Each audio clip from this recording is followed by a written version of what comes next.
अस्सलाम वालेकुम स्टूडेंट्स, क्या हाल है? उम्मीद करता हूँ कि आप बिल्कुल खैरियत से होंगी। तो इस वीडियो में हम क्वेश्चन नंबर 6 को सॉल्व करेंगे। इसके 2 पार्ट्स हैं, बिल्कुल सेम है। अगर हम एक पार्ट को सॉल्व कर लेंगे तो उम्मीद करूँगा मैं कि आपको दूसरा पार्ट सॉल्व करना आ जाएगा, ठीक है? तो फर्स्ट पार्ट इसका आपके सामने रिटन है व्हाइट बोर्ड के ऊपर, उसको हम स्टार्ट करते हैं। तो जी स्टूडेंट्स, क्वेश्चन आपके पास कुछ इस तरह से है कि आपने क्या फाइंड करना है? आपने यहाँ पे m की वैल्यू को फाइंड करना है, ठीक है? Find m if sum and product of the roots, यानी कि आपके पास ये जो इक्वेशन है, if sum and product of the roots of the equation, ठीक है? इक्वेशन आपके पास लिखी हुई है कंप्लीट, ठीक है? अब ये जो इसके सम और प्रोडक्ट ऑफ द रूट्स हैं, ये किसी नंबर लैम्डा के इक्वल है, ठीक है? हमने इसको, आपकी जो सम है और जो प्रोडक्ट है, आपने इसको किसी लैम्डा के इक्वल करना है, ठीक है? तो जब ये दोनों रूट सम भी और प्रोडक्ट भी एक लैम्डा के इक्वल होंगे तो हम कह सकते हैं कि आपस में क्या होंगे? आपस में भी इक्वल होंगे। तो हम यहाँ पे सपोज अंडरस्टैंडिंग के लिए हम करते हैं यहाँ पे कि आपके पास सम ऑफ द रूट्स भी लैम्डा के इक्वल है और प्रोडक्ट ऑफ द रूट्स भी क्या किसके इक्वल है? लैम्डा के इक्वल है। तो जब ये दोनों ही लैम्डा के इक्वल है तो आपस में भी क्या होंगे? ये आपस में भी ये इक्वल होंगे। तो अल्फा प्लस बीटा इक्वल होगा अल्फा बीटा के। तो आपस में आपने दोनों को इक्वल कर देना है और जस्ट दोनों की वैल्यूज निकाल के यहाँ से इस इक्वेशन से आपने सॉल्व कर देनी है। तो स्टार्ट करते हैं।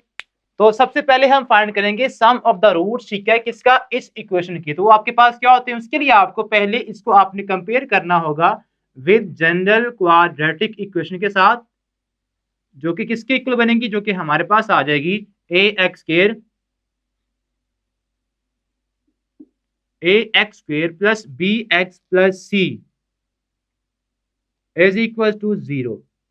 तो यहां से a हमारे पास क्या आ जाएगा? कोएफिशिएंट ऑफ x स्क्वायर, जो कि a के इक्वल होता है। तो a इज इक्वल टू आएगा 2m प्लस 3 और b हमारे पास इक्वल आ जाएगा 7m माइनस 5 और c इक्वल आएगा 3m माइनस 10 के। ओके, अब आपने क्या करना है? अब आपने सम निकालना है रूट्स का। वो क्या होता है? Sum is equal to alpha plus beta किसके इक्वल होता है? माइनस बी ओवर ए के। सो यहाँ पे हम क्या करेंगे? Alpha plus beta is equal to minus B की वैल्यू क्या है?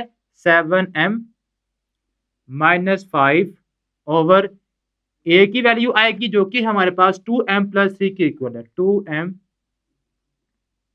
प्लस 3 के इक्वल। तो ये हमारे पास सम ऑफ द रूट्स आ चुके हैं। अब आपने इसी तरह क्या निकालना है? प्रोडक्ट ऑफ द रूट्स निकालना है, जो कि आपके पास क्या आ जाएगा? उसको हम यहाँ पे सॉल्व कर लेते हैं। वो होता है अल्फा बीटा, यानी कि आपने अल्फा और बीटा जो रूट्स है हमारे, इनको मल्टीप्लाई करना होता है। उसका फॉर्मूला है सी ओवर ए। अब सी किसके इक्वल है? 3m माइनस 10 के।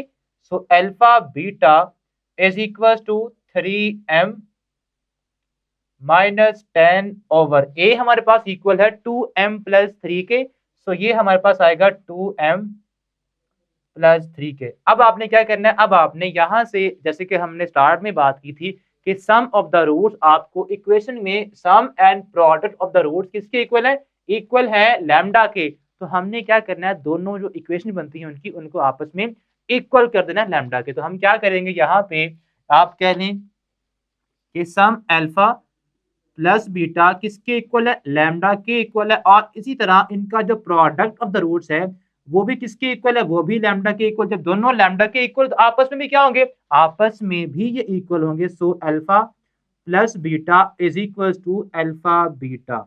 ओके, अब आपने इस इक्वेशन में दोनों की जो वैल्यूज है पुट कर देनी है। तो हम यहाँ पे इनको पुट करते हैं। तो ये हमारे पास आ जाएगा alpha plus beta is equal to alpha beta. बहुत आसान क्वेश्चन था, ठीक है? जस्ट अब आपने इनकी जो वैल्यूज है पुट कर देनी है। अल्फा प्लस बीटा किसके इक्वल है? माइनस 7m माइनस 5,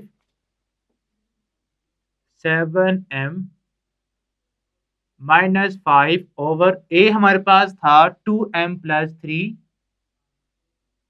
और इसी तरह c ओवर ए आपका होता है प्रोडक्ट 3m माइनस 10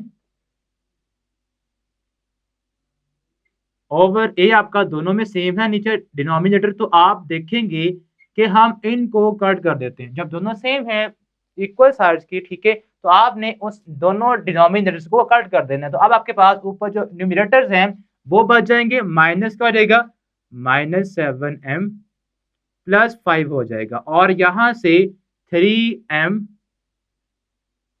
-10 हो जाएगा। ठीक है, अब यहाँ 7m क्या हो रहा है माइनस, इसको उधर शिफ्ट करें तो प्लस क्या हो जाएगा, तो ये आ जाएगा 3m प्लस 7m, और 10 को भी इधर लाके आप प्लस का साइन कर दें चेंज उसका, तो ये प्लस का हो जाएगा 15 इज इक्वल टू 10m। आप 10 को डिवाइड कर दें तो ये आ जाएगा 15/10 इज इक्वल टू m। तो m हमारे पास आ जाएगा m is equal to 5 3 and 5 2 3/2। ये हमारे पास किसकी वैल्यू आ गई है, ये आपके पास वैल्यू आ गई है m की, जो कि हमने फाइंड करना थी। ठीक है, अब आपका जो सेकंड पार्ट है, जस्ट आपकी इक्वेशन चेंज होगी, उसके बाद सारा जो प्रोसीजर है आपका सेम ही होगा। ठीक है, तो मैं उम्मीद करता हूं कि आप उसको भी सॉल्व कर लेंगे, बिल्कुल आसान सा क्वेश्चन। ठीक है, अब ये हमारी 2.3 क्या हो गई है, फिनिश हो गई है। अब हम नेक्स्ट वीडियोस के अंदर 2.4 को स्टार्ट करेंगे। तो तब तक के लिए अल्लाह हाफिज।